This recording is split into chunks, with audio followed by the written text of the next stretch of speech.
Today we stand at a crossroads in history. A polar shift from old world to new world. Now most people don't realize it yet, but as I write this, an event much bigger than ourselves unfolds. Over the last 13 years, the concept of what it means to be free has changed. You can have all the money in the world and still not be free, and that is why, long ago, I stopped chasing freedom. Instead, I seek sovereignty. We have all noticed it. There are a few people in this world who seem to have broken free from the norms. They don't have a traditional job, although they have more money than they know what to do with. They don't need vacations because they live life as if it's just one endless holiday. They don't have a single city to call home because the world is their home. It's almost as if the rules we live by don't apply to them. That, for me, is sovereignty. And this has been one of the biggest wake-up calls in life. And for you to come to this realization, I need to take you on the same journey through the history books that I took to get here. And this is how sovereign men are born. Ready to go? Let's do it. Digital Sovereignty, Episode 1, Take 1. It's true. We are currently standing at a crossroads in history, and the journey ahead is going to be radically different than the times we've experienced in our lifetimes, although similar to a few times before ours. How do I know that? Well, because they always have been. History has a funny way of repeating itself, and I've personally learned that the hard way. Over my career, every single big event that took me by surprise did so because it had never happened in my lifetime. And these painful surprises led me to study the rise and the fall of the most powerful empires of the last thousands of years, where I saw that these events have indeed happened before, many times, with the rise and the fall of the Roman Empire to the ancient Greeks to the Renaissance, and most recently, with the American Revolution. And every time that happened, it was a sign that an empire was about to fall and give place to another one, conquering its sovereignty. Now, as I said, the truth can't be told, it needs to be realized. Usually, you see me sitting in my office in Dubai giving you the 7 habits or the 5 money principles or the 3 things you should know, and not to say that those are not important. They are. However, it's only a little part of the equation. Those were the answers. What I haven't given you yet were the questions. The questions that led me to get to those answers in the first place. So today, I'm not here to give you the answers. Instead of me just sitting here and telling you what this new shift in eras is going to be, I'm here to take you on a journey with me. Listen. You have to go through the same epiphanies that I've personally gone through in order to understand how I got to these conclusions. I want to start off by beginning with a story, and that story brought me to this point, about how along my journey to sovereignty, I discovered that I didn't actually know what true freedom meant, and how throughout this journey, I came across 3 worldview changing questions, which, while seeking their answers, helped me redefine the concept of freedom and allowed me to build the life that I actually wanted to live. This is a journey on how I became sovereign and how you can too.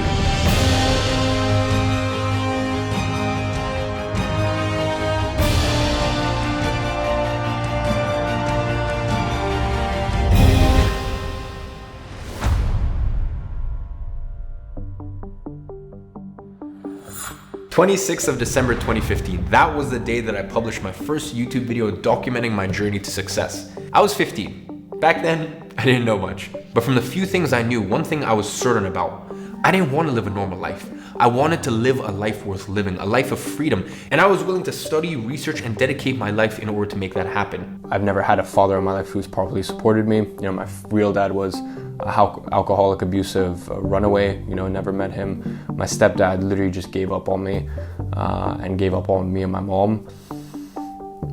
I just remember day after day coming downstairs and just seeing my mom clip those coupons, and I just remember thinking no, this is not going to be my life. This is not going to be our life, and I just remember just instances where I felt so helpless, because I'm like, if I don't take care of my family, even though it's just me and my mom, no one is. And that is how my pursuit of living a memorable life started. I knew I had to start small. You know, when I came back to London, I really got serious and I looked at what goals I wanted to accomplish. I have 8 for this year, from the point at which I set it. One of them was to make 15,000. You know, just make 15,000. That doesn't mean have 15,000 in my bank account at the end of the year or whatever. Make 15,000 pounds in a year's time. I set that goal on the 19th, 11 days ago, and since then I've made 514 pounds and 89 pence. So 11 days, 515 pounds. I'm on track. That is 1/30th of the way there in 11 days, so hopefully I can keep it up. Now at first, I thought that becoming a bodybuilder would be my ticket to freedom. So I started a series called 16-Year-Old Bodybuilder. Now most people think I just created an online business and I hit my jackpot on the first run. And that could not be further from the truth. The truth is, for the longest time, I was just a guy who felt he had a lot of potential, but at the same time I had little to no success in life. I published 44 videos on my journey to becoming a teenage bodybuilder without making a single dime. Until eventually, by chance, I came across an opportunity that changed it all for me. 7th of August 2016. I signed my first client for my content creation agency at an astonishing rate of 95 pounds per week. We got in contact with the owner. So the owner, the coach, and I had a conference call about me possibly running their social media.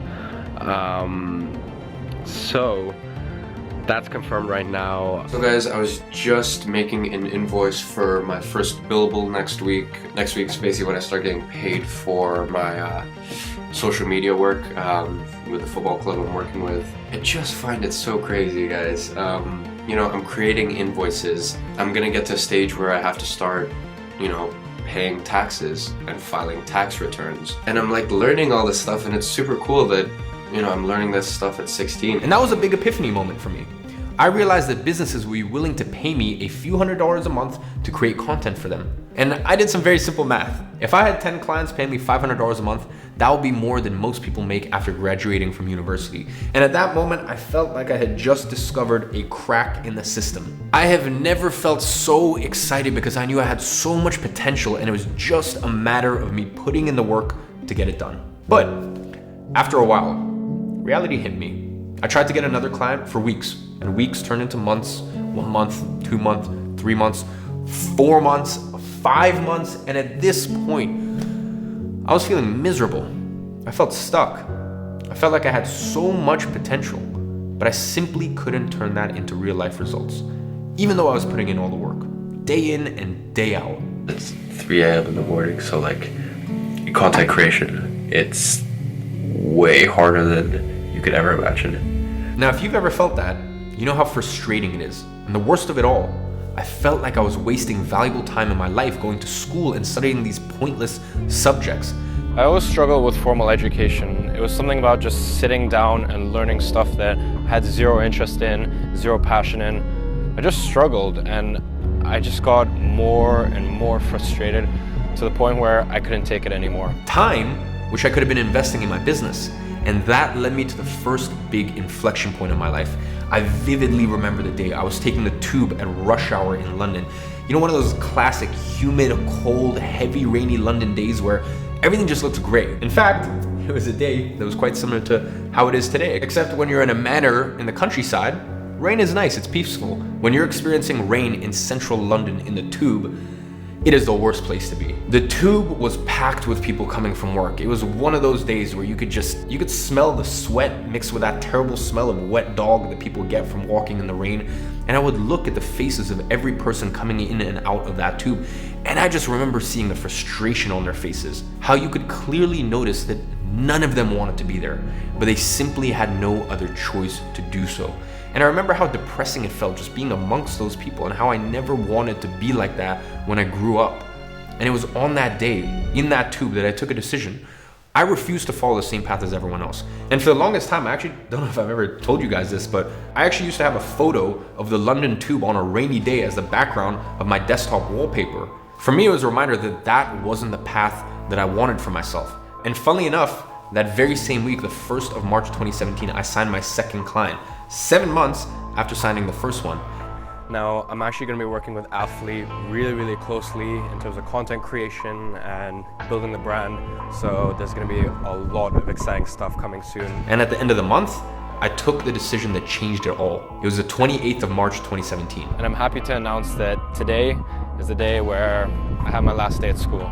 I'm officially the 17-year-old high school dropout. It's really scary, but hey, you just have to risk it. Now, 45 days after that, I had signed 4 new clients and I actually hired my first employee. So I've officially hired my first videographer. He is coming in from America in 2 weeks, and I think this month alone I've signed like 4 new clients, and at the end of the year, I moved out into my own $5,000 apartment in central London. And yeah, guys, this is the main thing. I actually went to IKEA yesterday and picked this up. That table right there was actually the dining room table, and there was no desk, so I switched them around. Now, it might look fast, but if you consider from the day I started, it took me almost 2 years to start making minimum wage money. The thing is, once I got there, getting to my financial freedom took only a couple more months. Well, I mean, literally a year ago, I was in Amalfi Coast, Italy, with my ex-girlfriend and her family. And I remember the plane ticket was like £100 or something like that, and her family literally had to pay for it because broke as Yeah. I mean, obviously, 2 dads who just kind of stepped out of my life entirely. My mom, single mom, unemployed. Just looking back to a year ago, broke as and then now, literally past 5 weeks, 5 major cities. Traveling's always just been a goal of mine, so that's crazy to think about. And now, looking back on all of that, I've come to a realization. Up until that point, there was a single thing that was stopping me from leaving that mediocre life. It was the one common trend between every single one of the faces that I had seen on that tube on that rainy day. Now, remember what I told you at the beginning of the video? I'm not gonna give you the answers. Instead, I'm gonna give you the questions. You have to figure out the answers on your own when the right time comes. So, let me give you the first one. Do you know what's the thing that's stopping every single person in the tube that day from being truly successful in achieving freedom? Think about the answer. I doubt he'll get even close, but give it a shot anyway. If you are anything like me, you'll get more benefit from the thought experiment than the answer itself. But I will give you a spoiler. I'll tell you what the answer is not. You're probably gonna think that it's something along the lines of they didn't work hard enough, but the truth is, all the people in that tube were working fucking hard. The problem is, it doesn't matter how hard you work. It's not about working hard. Who am I to sit here and say that I worked harder than all of those people? Maybe I didn't. The problem was much deeper than that. Now, you may also say that the problem was that they lacked freedom, but that's not a problem. That's a symptom of it. It is a byproduct of having said problem. So anyways, we're gonna get back to this in just a minute, but where did I stop? When you moved into your new apartment in London. Yes. So at the end of the year, I moved out to my own $5,000 apartment in central London. You know, I had just been getting into entrepreneurship I'd been in it for like 4 or 5 months sort of properly. And in April, I made I don't know if you can see that, £5,100 after tax. So that's roughly $6,500 after tax, that is. That was kind of like my starting point, and that was only 6 months ago. And then to get to where I am now. But one thing that I wrote down, which was quite interesting, is I actually wrote down that my ideal lifestyle, roughly 18,500 pounds. I don't know how well you can see that. 18,500 pounds is how much like my ideal like financial freedom, financial abundance would cost me. And I wrote that 6 months ago, and I thought, hey shit, like in 2-3 years I'll get there. And I made this actually much more than this last month, so 6 months later, and that's kind of an amazing feeling. So after 14 years, it's time to move, I guess. First of all, I could never have imagined this a year ago. If I could only tell you guys the amount of pain and hardship that I went through to get here, and how hard I had to fight for my own place. You know, I know people feel like a lot of people have excuses for themselves. And you know what? Like, maybe, as I said, like, maybe your parents weren't great to you, or you know what? Maybe you do live in a country where it's a bit harder, or like all of this stuff. Like trust me, I know what that feels like. You know, even to get this place, I'm 17 years old, and I came from a not so good place. Whether that was sort of family things that went on, whether that was certain financial burdens at a young age, hanging around people that weren't that great for me. You know, I'm happy, you know, because this is my journey, this is my story, and I managed to make one of my little dreams come true, which was have a place to myself, have a place that I could call home, and that was a peaceful and just was a happy place for me. So this is hopefully going to be my happy place, guys, and I'm going to share every single step of the journey with you. And that leads us directly to the second inflection point in my journey to freedom.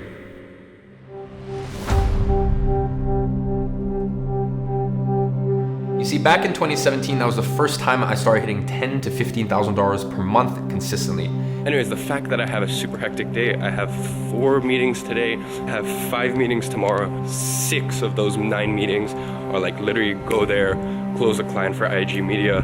And all of it was with my content creation agency. Now, sometimes I would even get flown out by my clients to shoot their content on location. Right now, I'm in Amsterdam. I've been here for roughly 10 days at this point, and I'm here for a huge business trip for my marketing agency, IG Media. Meaning, I was not only making life-changing money with my agency, I was also getting paid to travel the world while doing so. And that was a dream job for a lot of people. Get paid well, travel the world with all expenses paid, have a flourishing business. And to be honest, it was a dream for me for a long time. But for some reason, when I finally got there, it didn't feel like a dream. In fact, I was feeling more miserable than ever. I mean, you can even notice it in my voice in the clip. So guys, this is a video that I've been thinking about making for a while. I'm actually in Berlin now, doing some work for my marketing agency, but yeah, just once again, recently, it's just something that's kind of came to mind now. And how was that possible, you may ask? Well, I had to travel and be on location to fulfill the service of every single one of my clients. I spent more time doing unproductive things that I did not want to do, like commuting from one place to another, than I spent time actually working on growing my business. At one point, I barely had time to go to the gym. I was making all of this money, but in the end, I was no different than every single one of those people on the tube. In fact, it was almost as if I was supposed to be living the dream, but instead, one of my worst nightmares actually came into reality. I had become exactly like the people on the tube, overworked, unfulfilled, miserable. Even though I was making money, I felt stuck. And I knew that in order to make more money and grow my agency even further, I would need to invest more time to fulfill more clients. But I was already at 100% capacity. There's no way I could have serviced more clients. And I tried hiring people to fulfill that work for me, but that didn't really end up too well either. I was seeing no way out. Now, how could it be that after living through everything that I lived through, all the struggles, I was feeling the most miserable when I was making $15,000 a month? That was literally what I had written down as my freedom number in my journal. That was my definition of success. That was my definition of freedom. And I had gotten there. And there I was, feeling more stuck than ever. And I can tell you from experience, there's nothing more frustrating and depressing than getting to the place you've always looked up to, only to realize that was never the answer. That was not what I expected. And that, my friend, is when I had my second big realization. I didn't really know what true freedom really meant. That was when I truly realized that only having money is not the answer, because you can have all the money you want and still be what I call a subordinate. A subordinate to your ordinary job, to your income, to your situation. I realized I didn't truly have a business. I had a job. And if you have a job, all you do at the end of the day is sell your time for money. And if you're selling your time, you're inevitably a subordinate. It doesn't matter how much you are selling it for. If you are not the one in control of your time, if you can't decide how you're going to use that time without external interference, by definition, you are a subordinate. And the outcome of being a subordinate is never freedom. No matter how hard you work, it can pay the bills, for sure.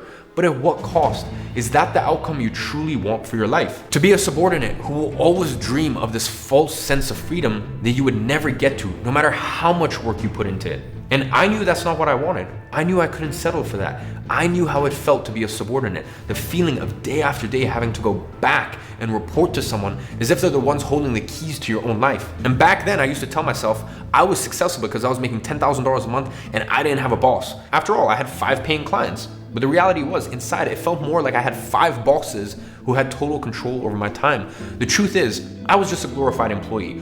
I couldn't do the things I wanted because I needed to schedule my day around my clients' hours. I was not the one in control. I was a subordinate to my clients. It was almost as if the more money I made, the further away I felt from having control of my own life. The control to take my own decisions without having to care about what other people need or want. That feeling of not being in control was slowly eating me from the inside. And that is when I took a decision. And it was not an easy decision, by the way, but it was time to go back to the drawing board. Because what I was doing there, although it was paying me well, it wasn't working. So I decided to completely rip apart my content creation agency and basically start from zero. I went from making 10, 15, 20, sometimes even $25,000 a month in profit all the way down to zero. Now this time around, I did something different. I realized that the concept of freedom had changed. So I restructured my agency and I started from scratch with a new view of freedom in mind, focused on one thing and one thing only, achieving what I call the trifecta of freedom. That is financial sovereignty, geographical sovereignty, and sovereignty of time. I chose a service that allowed me to operate as a business rather than a glorified employee. And the results? Well, instead of telling you, I would rather show you. Also keep in mind, last month I did $50,000 profit. So this time last year, I made 880 pounds, which is like, I made like 1.2K profit a year ago. And then a year later, I'm doing 50,000. But this year it looks like I'm on track to make $1 million, right? Last month was $50,000 of profit. You know, at the time of recording this, I'm only halfway through the month, and I think it's gonna be anywhere from 75 to 100,000. I honestly don't know. So I'm gonna go ahead and put up the same thing I put up on Instagram, which is my Stripe, my PayPal, and the date terms of it. I'm also gonna show my client invoices. So there's one on there for 9.5K plus VAT. This time around, I chose a very specific service to deliver. First, it was a service that allowed me to deliver it without being on location with clients. So by default, it didn't matter what I did. Going into it, I already had geographical sovereignty. Now, some people think that you achieve geographical sovereignty, and that's a trap. You don't achieve geographical sovereignty. You either have it from the get-go or you don't, period. You won't magically achieve it as you make more money.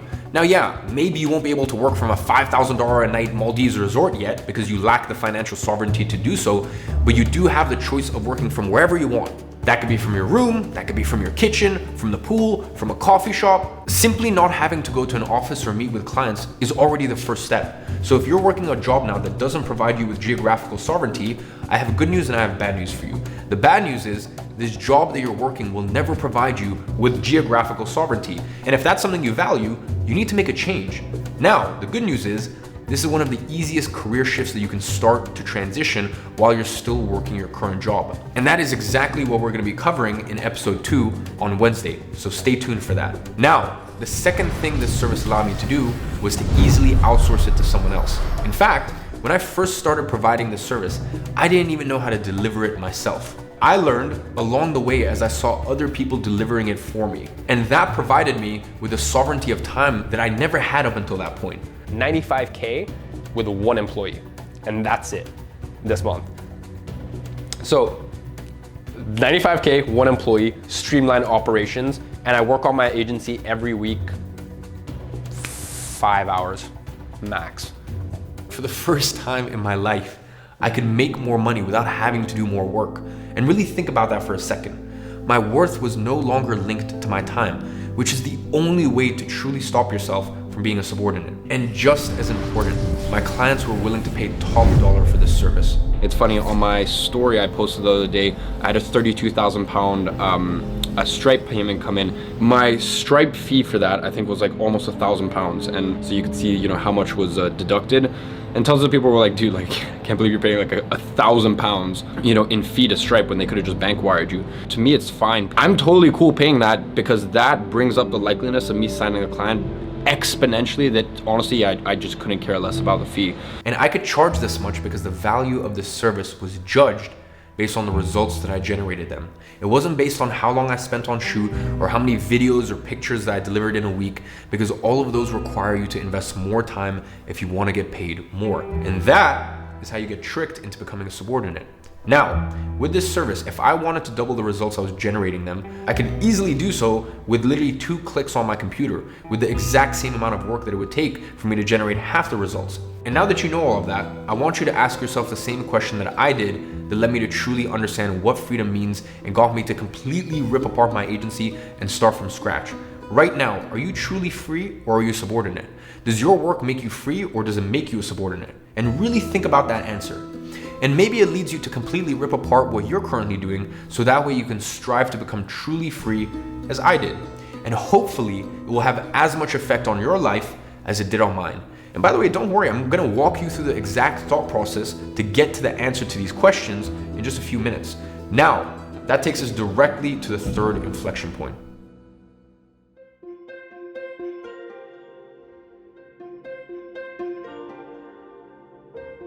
March 21st, 2020. That was the day and year that everything changed for me. So, ladies and gentlemen, I feel as though we should address the elephant in the room. As I mentioned, I ripped apart my 6-figure agency and started from scratch with the ultimate goal of achieving the trifecta of sovereignty: financial, geographic, and time sovereignty. But what I didn't truly grasp at that time was how much wealthier I actually was than pretty much all of the professionals that I used to look up to. Wildly successful lawyers, real estate agents closing multi-8-figure deals, even industry titans with hundreds of locations across the country. Now, how could I be wealthier than all of those 8- and 9-figure individuals back then? While all I did was simply own an agency. I mean, the math isn't mathing, right? And that is exactly the problem. Because just like you're doing now, I was judging wealth by the amount of money I had. And what COVID made me realize is that the definition of wealth has changed. You could have $10 million in your bank account and still be a subordinate. Because if you lack the time and geographical sovereignty, you're not truly wealthy or free anymore. You're still a subordinate to something or someone.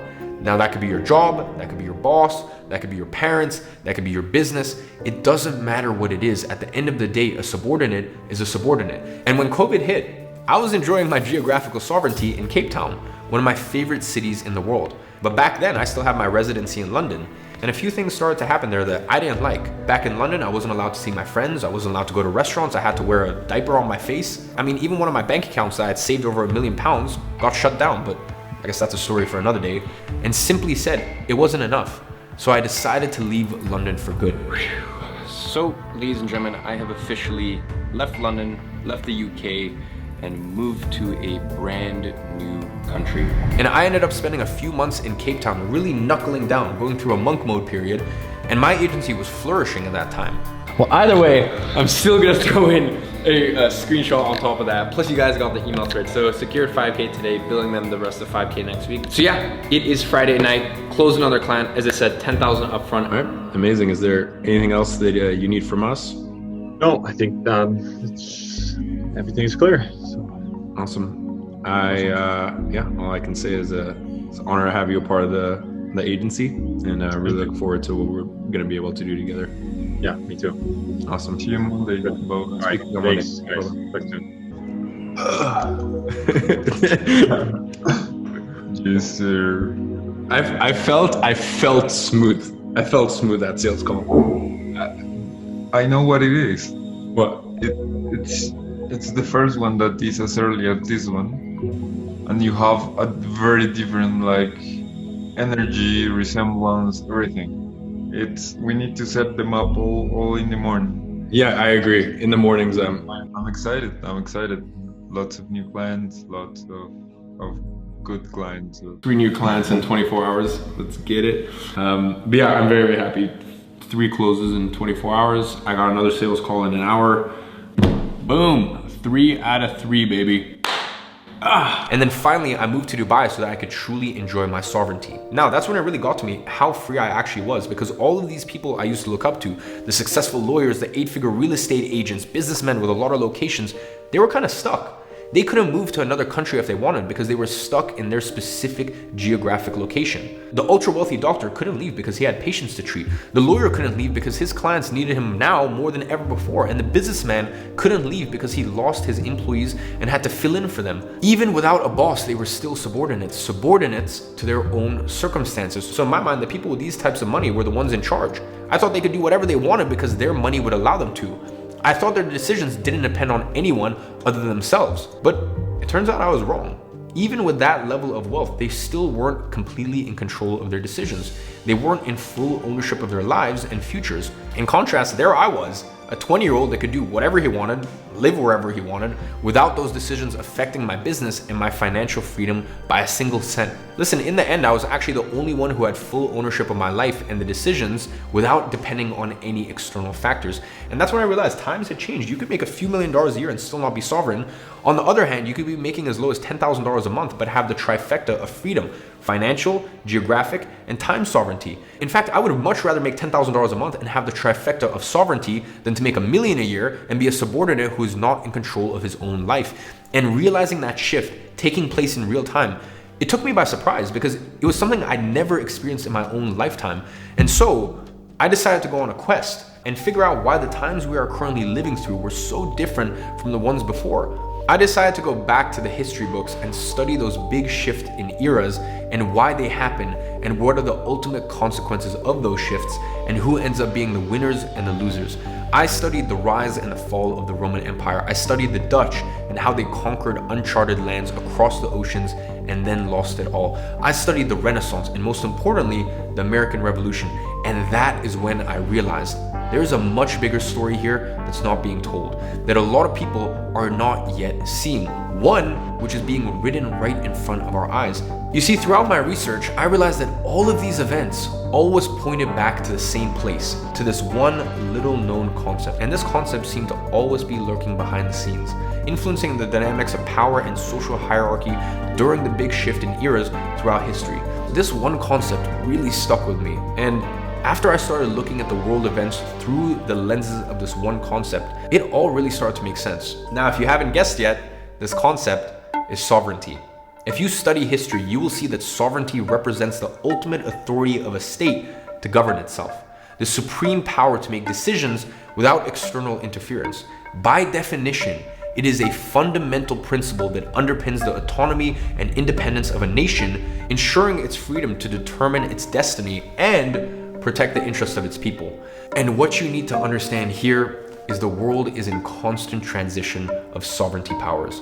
And some people call these transitions the changing world orders. If you approach these shifts and understand how the sovereignty dynamics change during them, you will see that there are always winners and losers. And whenever those big shifts happen, you do not want to be on the losing side. So let me tell you who those winners and losers are.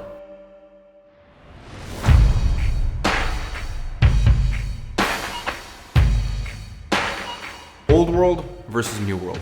You've probably heard these terms being thrown around before. Now, have you ever stopped to actually ask yourself what that means? Well, it turns out that the old world and the new world are the two outcomes of a change in sovereignty. And if you pay attention, you're going to see this pattern repeating itself throughout history.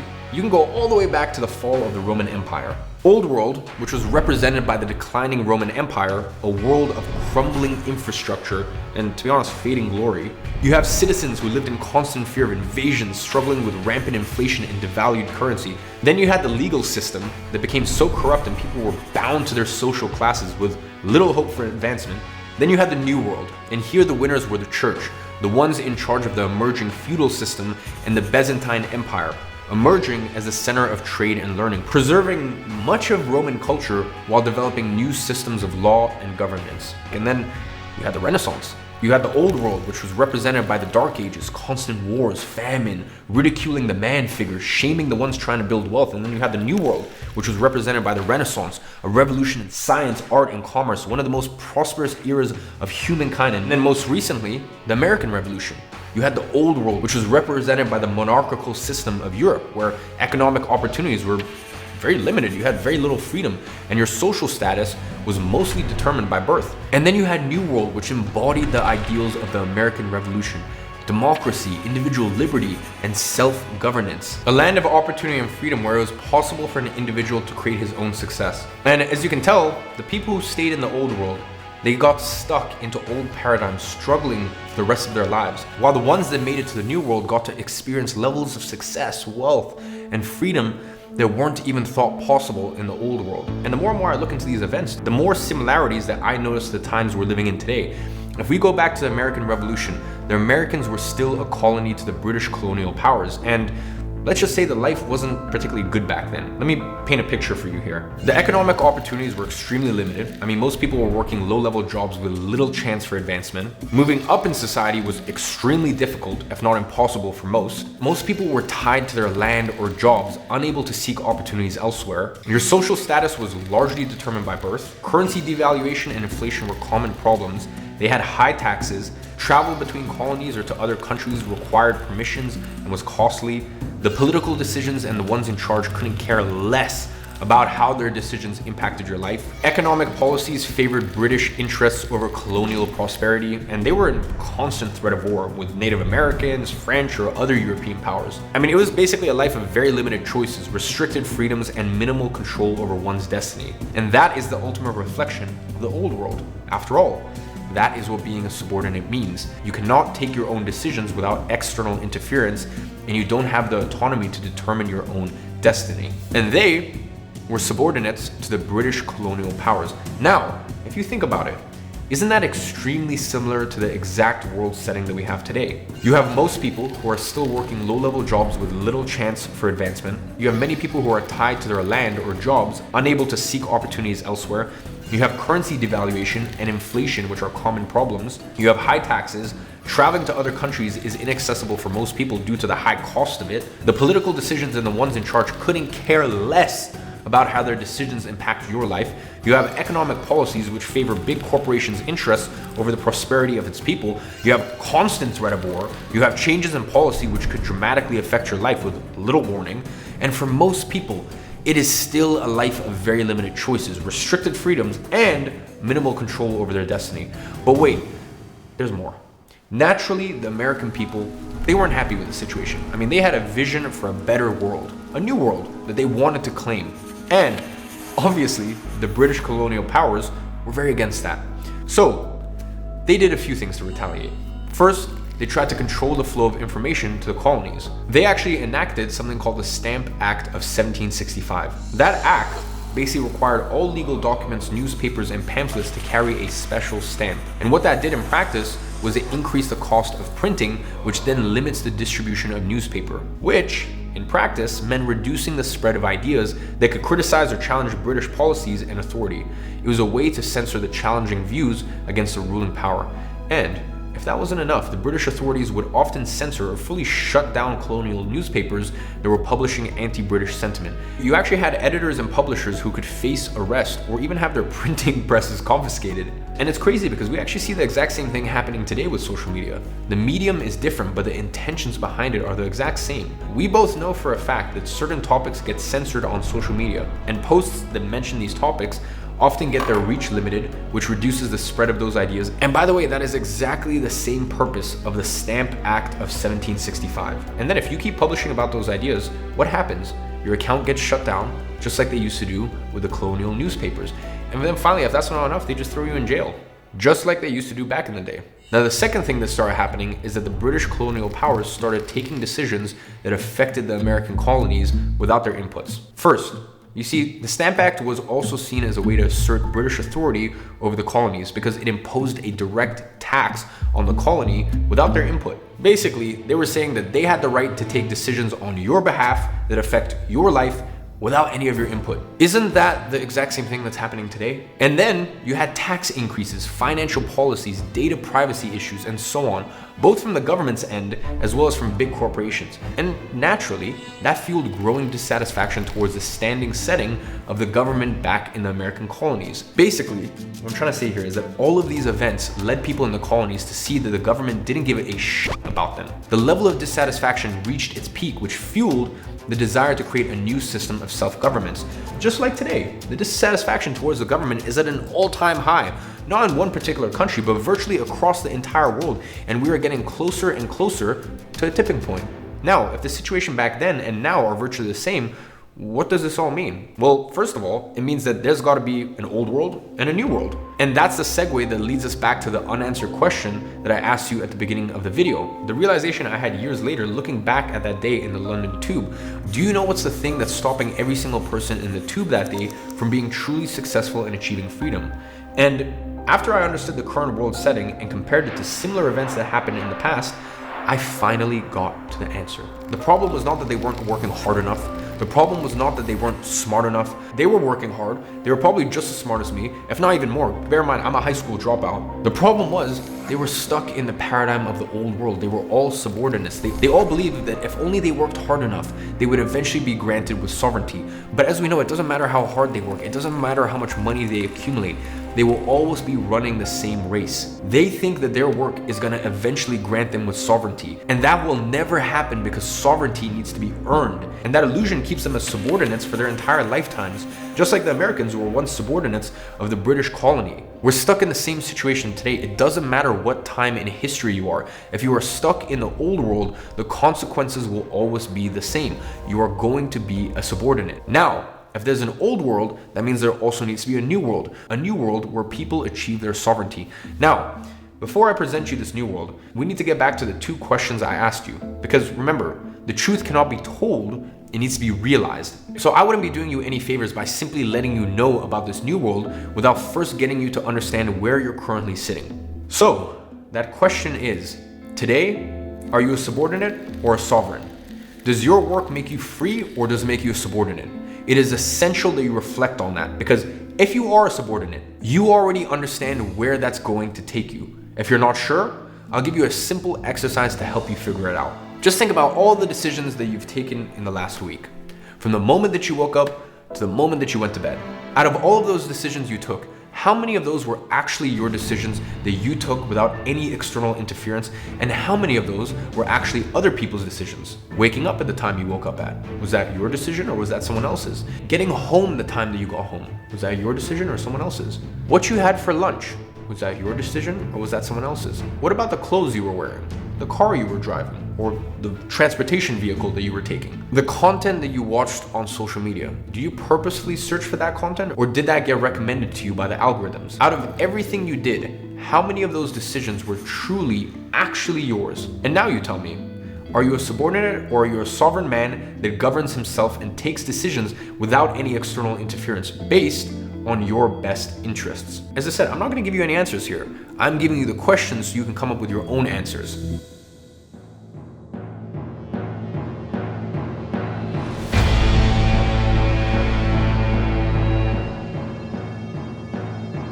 Now remember, history repeats itself.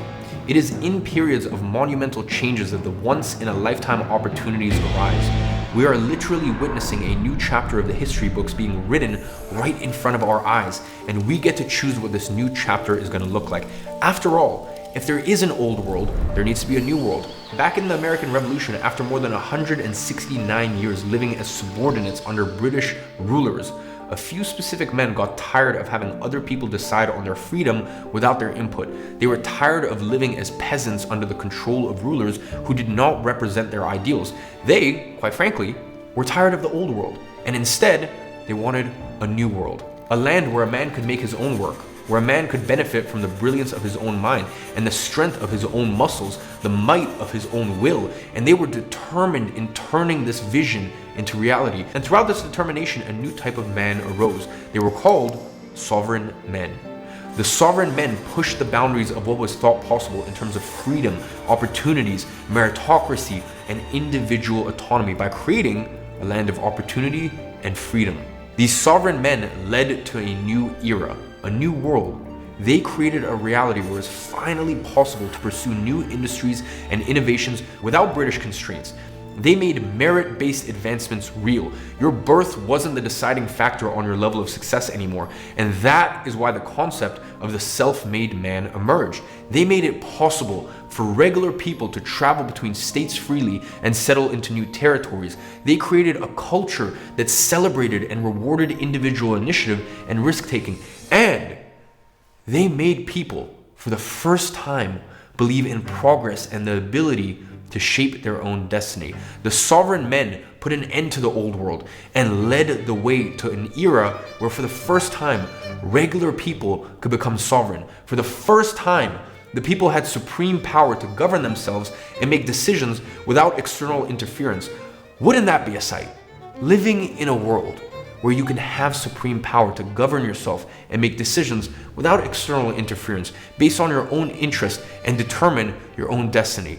Listen, If you aspire that, this might be one of the most important messages that you are going to hear in your lifetime.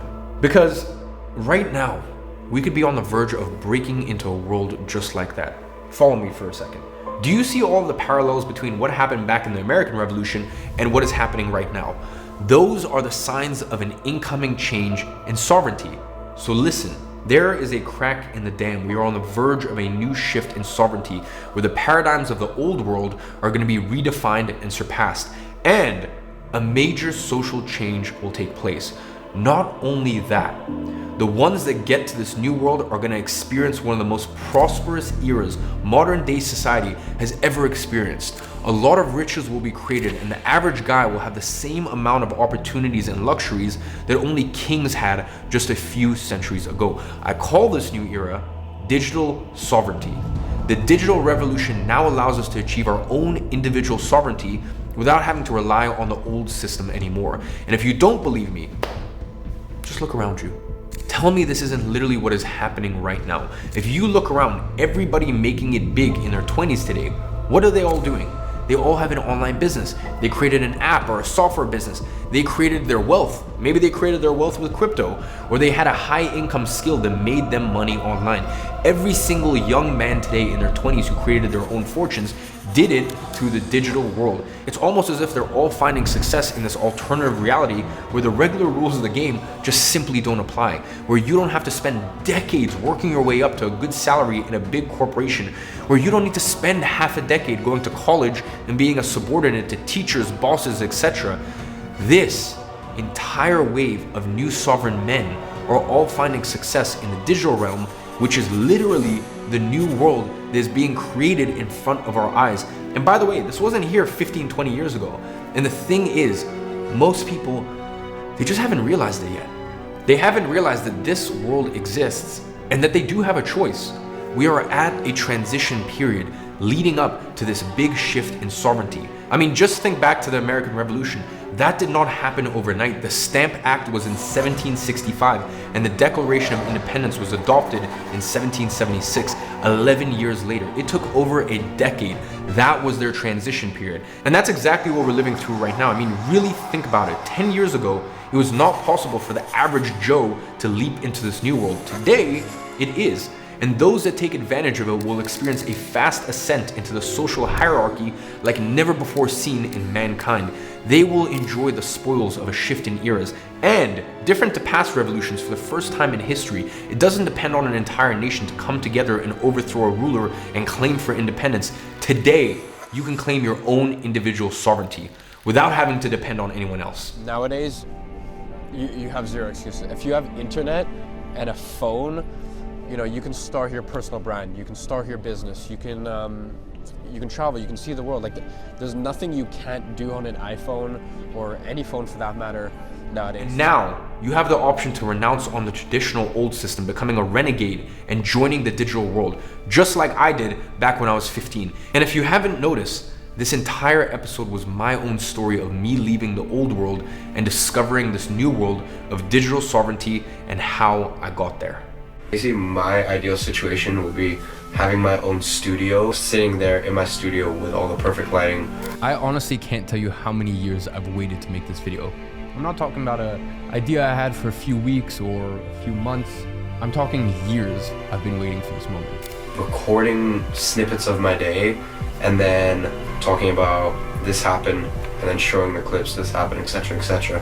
So we're making like a story out of my day.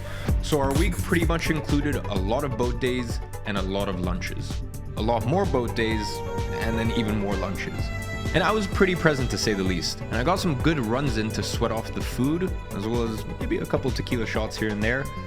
But then the next day I found myself on another boat with more lunches. Oh, and we also bumped into Steve. You remember Steve, don't you? That's why we travel to other places. But we see all our clients here. And this is my next client. It would be awesome to take this thing, and who knows, like maybe one day when like I get really big and everyone's like, that's so cool, I want to be on your vlog. Then I can bring this in. It could be super cool. We're moving different today. Alright, how you doing? see you, bro. Feels good to be with you, man. We're gonna have a crazy...